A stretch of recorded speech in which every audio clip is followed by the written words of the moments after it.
कहानी की शुरुआत होती है चौथे वर्ष की एक मेडिकल स्टूडेंट से। लड़की का नाम है जियून। वह असल में जानवरों की डॉक्टर बनने के लिए मेडिकल कॉलेज में पढ़ाई कर रही थी। जियून हमें बताती है, मुझे तो लगता है मेरा जन्म ही सिंगल रहने के लिए हुआ है, क्योंकि मैं आसानी से किसी से घुल मिल नहीं पाती। बहुत डरपोक और साधारण स्वभाव की लड़की हूँ मैं। यहाँ तक कि हॉस्टल की मेरी रूममेट्स से भी मेरा रिश्ता अच्छा नहीं है। वे मुझे कोई ध्यान ही नहीं देती। जिया नाम की लड़की मेरी चीजें बिना पूछे इस्तेमाल कर लेती है और दिन भर बस अपने बॉयफ्रेंड से फोन पर बातें करती रहती है। वहीं डैनी नाम की लड़की मेरा खाना बिना पूछे खा जाती है। मिन नाम की लड़की बहुत मॉडर्न टाइप की है। वह हर वक्त सोशल मीडिया में ही लगी रहती है। लेकिन कॉलेज की लाइब्रेरियन मिस चॉय से मेरा अच्छा रिश्ता बन गया है, क्योंकि मैं ज्यादातर वक्त लाइब्रेरी में ही बिताती हूँ। असल में पढ़ाई के साथ साथ मेरे पास एक सीक्रेट कहानी भी है, जिसे मैंने कभी किसी से शेयर नहीं किया। अगले सीन में दिखाया जाता है कि प्रैक्टिकल क्लास में जियून को सर्जरी करने के लिए कहा जाता है। डर के मारे उसके हाथ पांव कांपने लगते हैं। जब टीचर उसे डांट देती है तो वह रोने लगती है। तभी वह हमें अपनी सीक्रेट कहानी सुनाना शुरू करती है। कॉलेज के पहले दिन ही उसने एक लड़के को देखा और उससे प्रभावित हो गई। उस लड़के का नाम था गो। वह एग्रीकल्चर की पढ़ाई कर रहा था। पहली नजर में ही जियून को वह अच्छा लगने लगा, क्योंकि गो बहुत ही दयालु था और जानवरों व प्रकृति के प्रति बेहद संवेदनशील। लेकिन जियून उससे अपने दिल की बात कहने की हिम्मत कभी नहीं जुटा पाई। इसलिए उसी दिन से वह एक एक करके लव लेटर लिखने लगी, मगर कभी भी गो को नहीं भेजी। सब अपने पास ही संभाल कर रखती थी। लाइब्रेरी की खिड़की से गो के हॉस्टल का कमरा दिखता था। इसी वजह से जियून घंटों लाइब्रेरी में बैठी रहती और दूर से उसे देखा करती।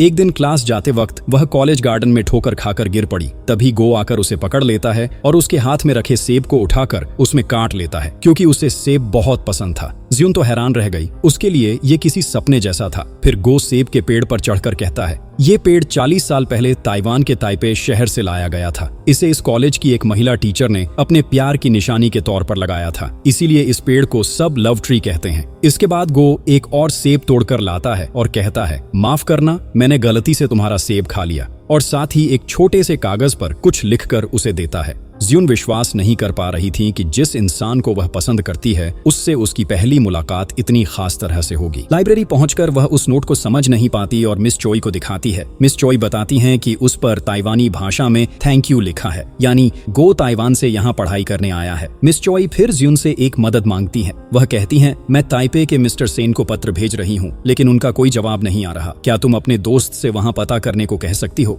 जियून उनकी बात मान लेती है और गो के हॉस्टल जाती है, लेकिन उसके सामने जाकर बहुत ऑकवर्ड फील करती है और बिना कुछ कहे वापस लौटने लगती है। तभी गो बाहर आता है और उसे अंदर बुलाता है। जियून मिस चॉय की बात बताती है और गो मदद करने के लिए राजी हो जाता है, लेकिन जियून शर्म से वहां से भाग जाती है। रात में वह इस दिन के बारे में अपने लेटर में लिखती है कि यह उसका अब तक का सबसे अच्छा दिन था। कुछ देर बाद उसकी रूममेट मिन नशे की हालत में हॉस्टल लौटती है। उसका आज बॉयफ्रेंड से ब्रेकअप हो गया था, इसलिए बहुत उदास थी। लेकिन वह यह भी कहती है कि वह किसी नए लड़के के साथ डेटिंग शुरू करेगी। यह सुनकर जियून उसे दिलासा देती है। अगली सुबह जियून उठकर देखती है कि कल रात लिखा हुआ उसका लेटर टेबल पर नहीं है। वह हर जगह ढूंढती है। तभी मिन आकर बताती है कि उसने वह लेटर गो को भेज दिया है। यह सुनते ही जियून गुस्से से भर जाती है और तेजी से साइकिल लेकर गो के हॉस्टल पहुंचती है। गो के कमरे में जाकर देखती है कि वह पौधों में व्यस्त है और चिट्ठी टेबल पर पड़ी है। जियून जैसे ही उसे लेने लगती है, गो उसे रोक देता है और कहता है, आज सुबह ये लेटर मुझे मिला है, क्या ये तुम्हारे लिखा हुआ है? जियून घबराकर कहती है, ये गलती से तुम्हारे पास आ गया है, कृपया इसे मुझे लौटा दो, और लेटर छीनने की कोशिश करती है, लेकिन गो देने को तैयार नहीं होता।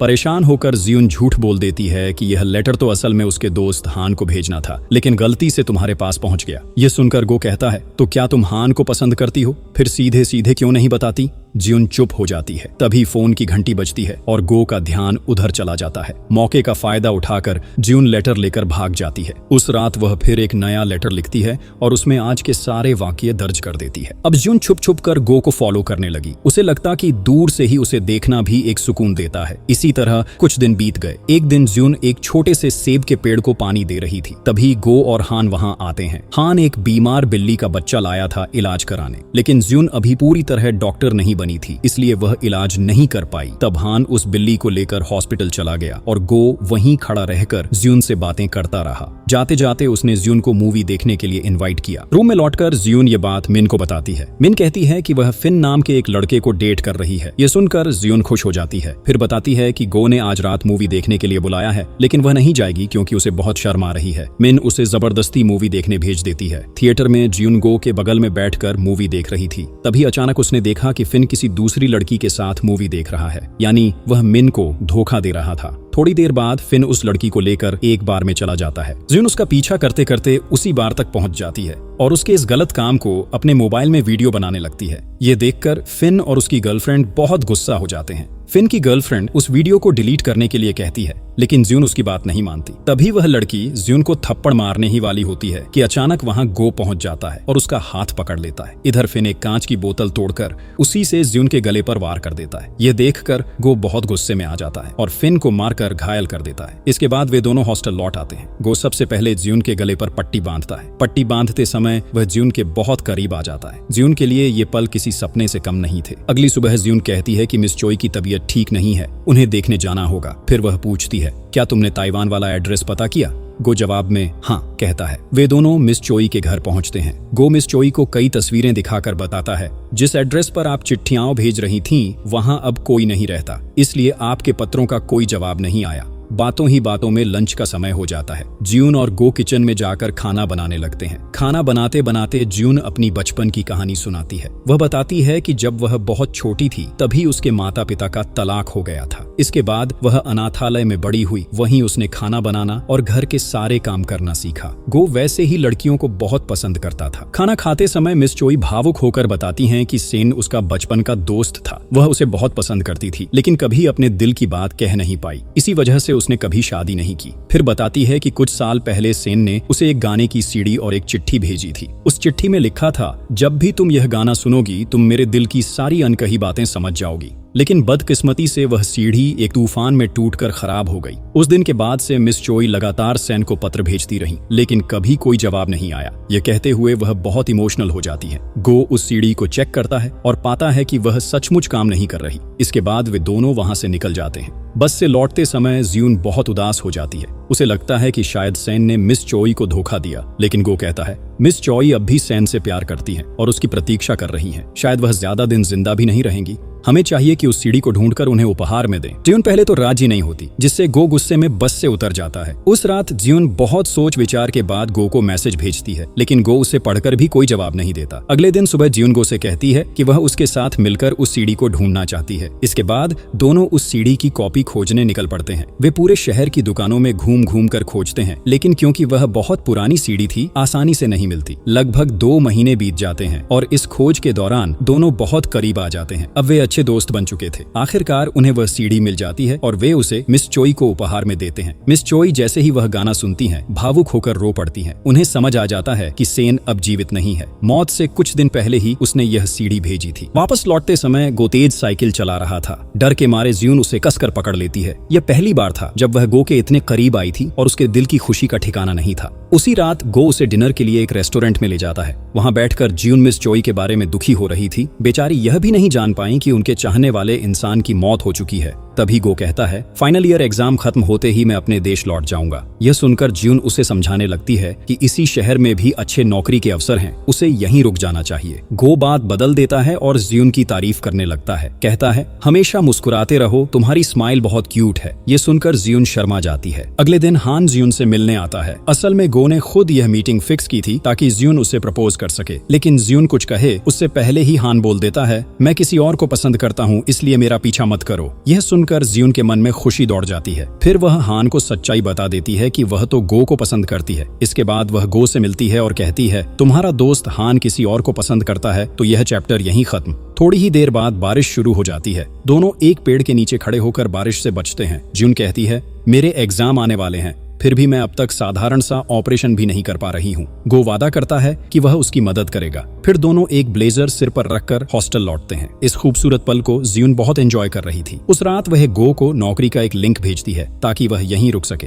अगले दिन ऑपरेशन थिएटर में गो जियून की मदद करने आता है और पहली बार जियून सफलतापूर्वक ऑपरेशन कर पाती है। दोनों एक दूसरे की मदद करते करते और भी करीब आते जाते हैं। कुछ दिन बाद सारे दोस्त मिलकर अम्यूजमेंट पार्क घूमने का प्लान बनाते हैं। जियून बहुत सुंदर ड्रेस पहनकर आती है। गो उसके उसकी तरफ से नजरें ही नहीं हटा पा रहा था। पार्क में घूमते वक्त वह साफ कह देता है कि आज वह बहुत सुंदर लग रही है। यह सुनकर ज्यून शर्मा जाती है और चुप हो जाती है। तभी अचानक एक कार आकर उनकी कार से टकरा जाती है। इसके कारण गो के सिर में बहुत दर्द शुरू हो जाता है। सब लोग पार्क से वापस लौट जाते हैं ताकि गो और ज्यून अकेले वक्त बिता सकें। इसके बाद गो ज्यून को एक गार्डन में लेकर आता है। वहाँ हजारों जुगनू थे। यह नजारा देखकर ज्यून का दिल भर आता है। उस गार्डन के बीच में एक बेहद खूबसूरत घर था। चारों ओर पेड़ पौधे, सुंदर लाइटिंग और फर्नीचर के साथ वह घर अद्भुत लग रहा था। ज्यून पूरे घर को घूम घूम कर देखती है। वहाँ एक पोस्ट बॉक्स भी था। जब उसने पूछा तो गो ने बताया, यह घर मैंने सीक्रेटली बनाया है। ये पोस्ट बॉक्स पहले से यही था, इसलिए इसे हटाया नहीं। सोचा कभी काम आ जाएगा। फिर दोनों ढेर सारी बातें करते हैं। बातचीत के बीच ज्यून हिम्मत जुटाती है कि आज वह अपने दिल की बात कह ही देगी। वह एक कुर्सी पर खड़ी होती है और एक चिट्ठी निकालकर पढ़ने लगती है। तुम्हें पहली बार देखते ही दिल से पसंद करने लगी थी। सिर्फ तुम्हें देखने के लिए मैंने एडमिशन फॉर्म से तुम्हारी तस्वीर चुरा ली थी। छुपकर तुम्हारे डिपार्टमेंट की क्लासेस भी अटेंड की। सबसे पहले लाइब्रेरी जाकर बैठ जाती थी ताकि वहाँ कोई और न बैठ पाए। न जाने कितनी बार मैंने तुम्हें देखा, उसका कोई हिसाब ही नहीं। लेकिन हर बार मुझे एक अजीब सा सुकून मिला। हमेशा सोचती रही कि कब अपने दिल की बात तुमसे कह पाऊंगी। तुम्हारे जिंदगी में आने से मेरी पूरी दुनिया बदल गई है। मेरी जिंदगी खूबसूरत हो गई है। तुम्हें धन्यवाद, मेरी जिंदगी को इतना सुंदर बनाने के लिए। ये सब कहकर ज्यून उसे प्रपोज करने ही वाली थी कि तभी गो खड़ा होकर कहने लगा, तुम बहुत अच्छे राइटर हो, हम अच्छे दोस्त हैं, इसलिए धन्यवाद देने की कोई जरूरत नहीं। एक दूसरे की मदद करना तो सामान्य है। उसने यह भी कहा कि फाइनल एग्जाम के बाद वह ताइवान चला जाएगा। यह सुनकर ज्यून बहुत दुखी हो गई, क्योंकि उसने सोचा था कि गो उसे प्यार करता है और उसके प्रपोजल को स्वीकार करेगा। यही उनकी आखिरी बातचीत रही। फाइनल एग्जाम में सिर्फ 9 दिन बचे थे, लेकिन ज्यून पढ़ाई पर ध्यान नहीं लगा पा रही थी। एक दिन जब वह सड़क पर चल रही थी, तभी बारिश आ गई तो वह उस पेड़ के नीचे शरण लेने लगी। लेकिन आज उसके पास गो नहीं था। यह सोचकर वह बारिश में भीगते हुए ही चलती रही। फिर वह लाइब्रेरी के सामने जाकर उस चिट्ठी वाले बॉक्स को लेकर बैठ गई और उसे सांत्वना दी। ज्यून उसका गोद में सिर रखकर फूट फूट कर रोने लगी। कुछ दिनों बाद उनकी ग्रेजुएशन पूरी हो गई। सब लोग फेयरवेल पार्टी में बहुत मजे कर रहे थे। आज के बाद सब अपने अपने लक्ष्य की ओर बढ़ जाएंगे। ज्यून आखिरी बार लाइब्रेरी की खिड़की के सामने आई और एकातक देखती रही, क्योंकि आज के बाद वह जगह उसे कभी नहीं मिलेगी। ग्रेजुएशन सर्टिफिकेट पाकर सब खुश थे, लेकिन ज्यून के मन में कोई खुशी नहीं थी, क्योंकि आज उसकी ग्रेजुएशन के साथ साथ उसकी मोहब्बत की कहानी भी खत्म हो गई। उदास मन से लौटते समय उसने देखा कि गो का एक पोस्टर लगाया गया है। गो ने एक नया प्रोजेक्ट सफलतापूर्वक पूरा किया था और उसे सम्मानित किया गया था। उस प्रोजेक्ट में गो ने ज्यून को भी क्रेडिट दिया था। यह देखकर ज्यून तुरंत साइकिल चलाकर गो के हॉस्टल गई, लेकिन हाता ने बताया कि गो अभी अभी ताइवान के लिए एयरपोर्ट जा चुका है और फ्लाइट अभी छूटी नहीं है। अगर चाहे तो आखिरी बार मिल सकती है। यह सुनकर ज्यून तुरंत एयरपोर्ट पहुंची और पीछे से जोर से पुकारकर गो को रोक लिया। फिर वह चिल्लाकर कहने लगी, मैं तुमसे बहुत ज्यादा प्यार करती हूँ। तुम मुझे पसंद करो या न करो, मैं जिंदगी भर सिर्फ तुमसे ही प्यार करती रहूंगी और मैं चाहती हूँ कि तुम्हारी जिंदगी में ऐसी लड़की आए जो मेरी तरह तुम्हें सच्चा प्यार करे। यह सुनकर गो की आंखों से आंसू आ गए, लेकिन उसने कुछ कहे बिना ताइवान की उड़ान भर ली। इस तरह 1 साल बीत गया। एक रात ज्यून अपनी सहेलियों के साथ गेट टुगेदर कर रही थी। मिन अब एक नए लड़के को डेट कर रही थी जिसे वह सच्चा प्यार करती थी। जिया पुलिस की नौकरी करने लगी थी और डैनी भी पहले से बहुत बदल चुका था। ज्यून भी अब अपने करियर में व्यस्त थी और एनिमल वेलफेयर की हेड के तौर पर काम कर रही थी। सब इतने दिनों बाद मिलकर बहुत खुश थे और फिर सब अपने घर चले गए। उधर ज्यून उदास मन से घर लौट रही थी, क्योंकि अब उसका कोई अपना नहीं था। मिस चुई कुछ महीने पहले ही गुजर चुकी थी। सड़क पर चलते चलते अचानक एक जुगनू सामने आया और यह देखकर उसे उस सीक्रेट रूम की याद आ गई। फिर वह गो द्वारा बनाए गए उस कमरे में गई। सब कुछ पहले जैसा ही था, बस कुछ पौधे बिना देखभाल के सूख चुके थे। तभी उसकी नजर उस पोस्ट बॉक्स पर पड़ी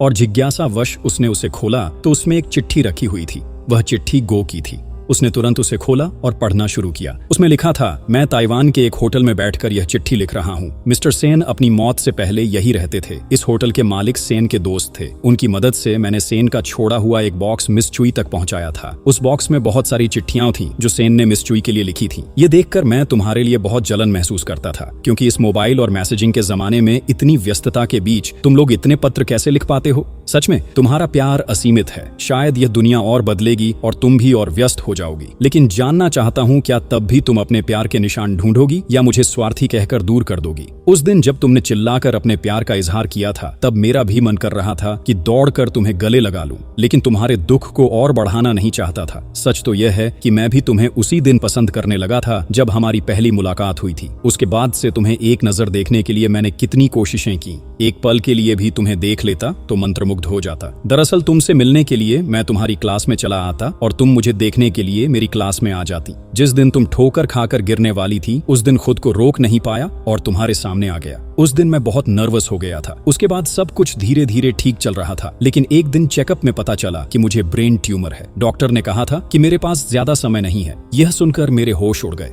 इतनी सुंदर जिंदगी यूं ही खत्म हो जाएगी। मैं यह दुख तुम्हें बताकर कष्ट नहीं देना चाहता था, इसलिए मैंने बिना कुछ कहे ताइवान जाने का फैसला किया। इसके बाद जियुन ने कपड़े से ढकी हुई एक चीज देखी। जब कपड़ा हटाया तो वहां एक तस्वीर थी, और वह तस्वीर किसी और की नहीं बल्कि गो ने खुद बनाई थी। गो ने उस चिट्ठी में आगे लिखा था, मुझे नहीं पता जब तुम यह चिट्ठी पढ़ोगी तब मैं जिंदा रहूंगा या नहीं। यह भी नहीं जानता कि तुम यह चिट्ठी ढूंढ भी पाओगी या नहीं, लेकिन फिर भी मैं अनजाने के लिए यह आखिरी चिट्ठी लिख रहा हूँ। तुम्हारा बहुत बहुत धन्यवाद मेरी छोटी सी जिंदगी को इतना खूबसूरत बनाने के लिए। और अंत में मैं भी यही कहना चाहता हूँ, मैं भी तुमसे बहुत प्यार करता हूँ। यह चिट्ठी पढ़कर जियुन जोर जोर से रोने लगी। ढेर सारी निराशा और अफसोस के साथ जब वह जाने लगी तभी गो की बनाई तस्वीर से जियुन का पसंदीदा जुगनू निकल आया और वह गो में बदल गया, यानी यह गो की आत्मा थी। उसने कहा, बहुत बार कहना चाहा लेकिन कह नहीं पाया, मुझे कभी मत भूलना। यह कहकर उसकी आत्मा जुगनू बनकर उड़ गई।